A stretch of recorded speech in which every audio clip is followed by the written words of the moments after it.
लाला हे माड़ हो पियर माड़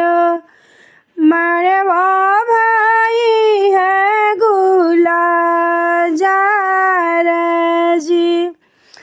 लाला हे माड़ हो पियर माड़ मारवा भाई है गुला जार जी मारवा बेतारा के बोलली सुंदर बेटी सुनी बाबा राजा हमार जी मारवा बेतारा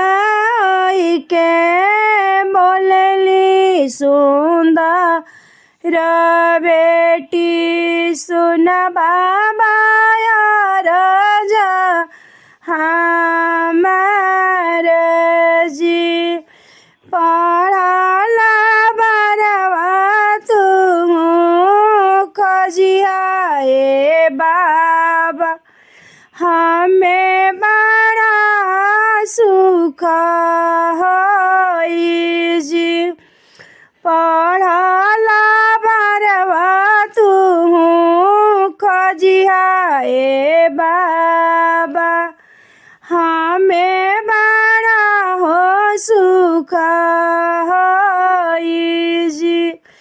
नी पढ़ा बरवा जनी खोजिया बाबा हमें बड़ा हो दुख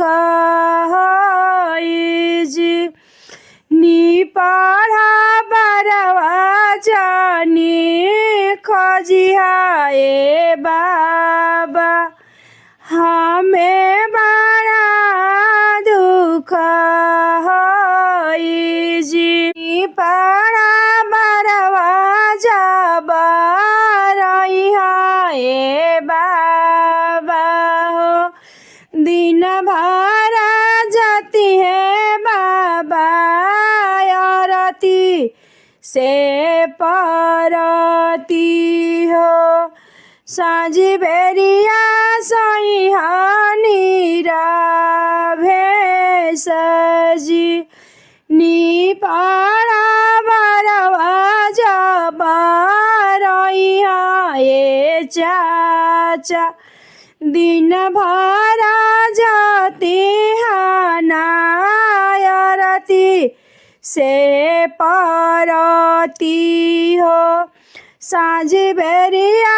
सैहानी भेद जी पढ़ला बरवा जब रहिया मोरे भैया हो हमें बड़ा सुख होई हमें बड़ा सुख होई दिन भर बेचारे हम भैया पति से पात्र साँझ बेरिया देहा समुझाई जी दिन भर बेचारे हम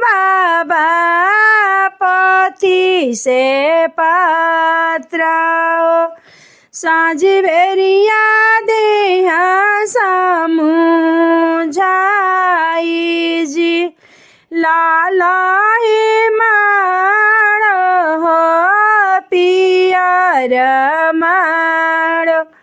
माड़वा भाए है गुला जार जी माड़वा